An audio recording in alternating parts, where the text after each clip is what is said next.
Bolsonaro, estou na UTI, não morri ainda. Não é justo eu querer dividir o meu espólio, diz ele ao Pânico. Declaração foi dada na tarde desta segunda-feira em entrevista ao programa Pânico da Jovem Pan. Vamos acompanhar aqui o que ele falou. O ex-presidente Jair Bolsonaro, tornado inelegível pelo Tribunal Superior Eleitoral, disse nesta segunda-feira que não morreu ainda e que não é justo alguém querer dividir o seu espólio em referência à sucessão como representante de direita nas eleições de 2026. A declaração foi feita em entrevista ao programa Pânico da Jovem Pan.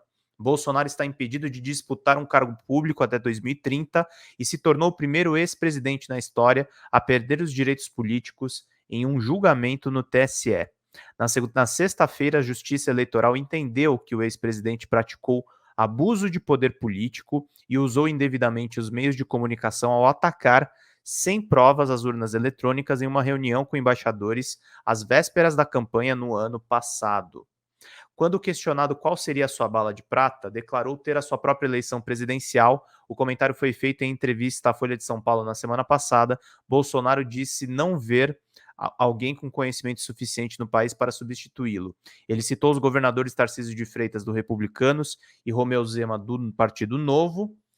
Fala aí, boa noite, querido Maicon Freitas, de Toledo, Paraná.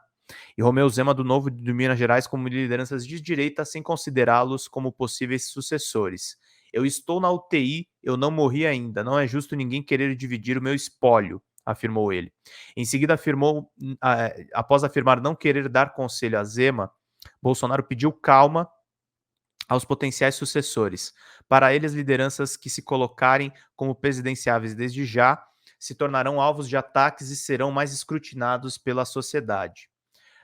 Eu não vou dar conselho para o Zema, mas quem queimar a largada agora vai levar tiro de bazuca no lombo.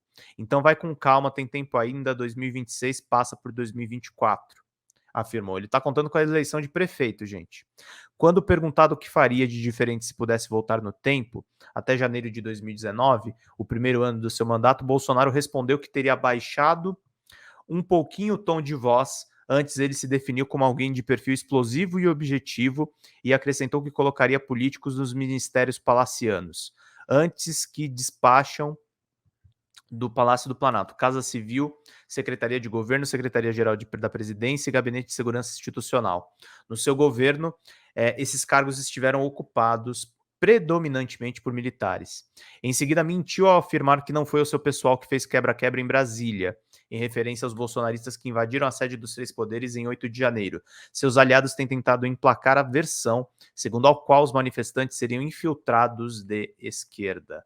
Eleições municipais. Bolsonaro declarou que a tendência é apoiar a reeleição do prefeito de São Paulo, Ricardo Nunes.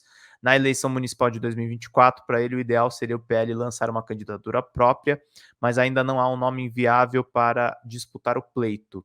Ele afirmou que o pior que pode acontecer em São Paulo é esse invasor de domicílio ser eleito, em referência ao deputado federal Guilherme Boulos. Nessa hora eu achei que ele fez propaganda para o Boulos, gente, principal pré-candidato da esquerda. Se tivermos o candidato nosso com chance de ganhar, nós vamos com ele. Até o momento não apareceu, com todo respeito ao Ricardo Salles. A tendência é apoiar o Ricardo Nunes, afirmou Bolsonaro. Em suas palavras, Salles chutou a barraca após saber que o ex-presidente teria sinalizado com a possibilidade de apoiar Nunes na eleição. O ex-ministro do Meio Ambiente de Bolsonaro e o prefeito de São Paulo têm trocado os farpas publicamente. Então tá fogo do parquinho da extrema-direita. E sabe como é que nós está, gente? A gente tá fazendo isso aqui, ó. Estamos batendo palminha pro cirquinho da extrema-direita. Vamos seguir aqui, gente. Ele continuou mentindo nessa entrevista, que ele é um mentiroso contumaz, esse Jair Bolsonaro. E ele conseguiu fazer isso aqui, meus queridos. Vamos acompanhar aqui para todo mundo ficar por dentro de tudo. Bolsonaro usa o pânico da Jovem Pan para mentir sobre os atos terroristas de 8 de janeiro.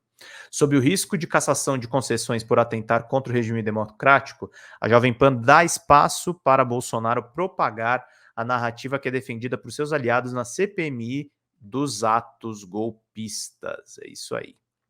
Deixa eu afastar aqui um pouquinho só para vocês verem o título inteiro. E é isso.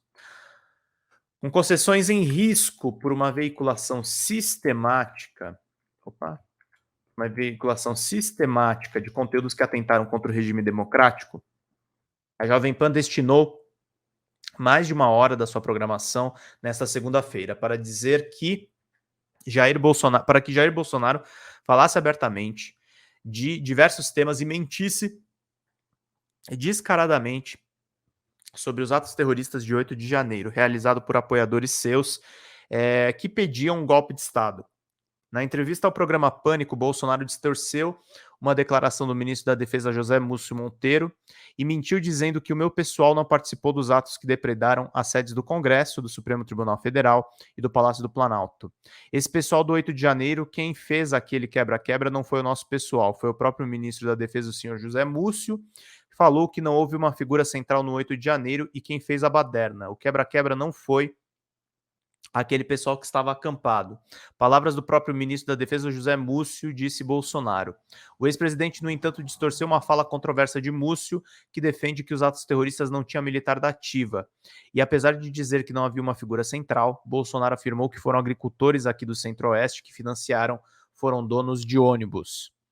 As investigações da Polícia Federal, no entanto, mostram tanto a participação de militares da ativa no planejamento das ações, como na troca de mensagens entre o tenente-coronel Mauro Cid e o coronel Jean Lawande Júnior, então subchefe do Estado-Maior do Exército. Além disso, a PF prendeu o sargento do Exército Luiz Marcos dos Reis, que esteve nos atos golpistas. Vou separar uma coisa aqui para mostrar para vocês antes de seguir com as notícias, porque a gente tem que frisar muito bem o que esses caras fizeram ultimamente, gente. A gente tem que frisar muito bem, justamente para todo mundo ficar bem atento a isso que aconteceu.